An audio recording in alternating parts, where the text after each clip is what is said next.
How to add friends in Battle.net. Are you guys facing issues to add friends on Battle.net? If that's so, then this video might help you out. Without further ado, let's dive into the video. To add friends on Battle.net, first of all, open the app on your mobile device. Once you open the app, just simply log in into your account with your registered email and password. As soon as you get logged in, now just simply tap on the social button, which is usually located at the left bottom of your screen.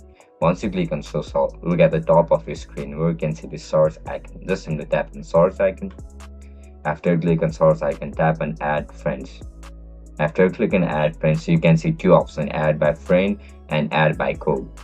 Just simply take your friends, scan a QR code and scan it into this option, or if you want to write down your name manually, then just simply tap on add by ID. Now in this section you need to write down your friend's ID and click on send. As soon as you click on send, your friend request will be sent to your registered return friend names. And that's it guys, that's you're gonna add friends on Battle.net. If you guys found this video helpful, don't forget to like, share and subscribe to our channel. Bye bye.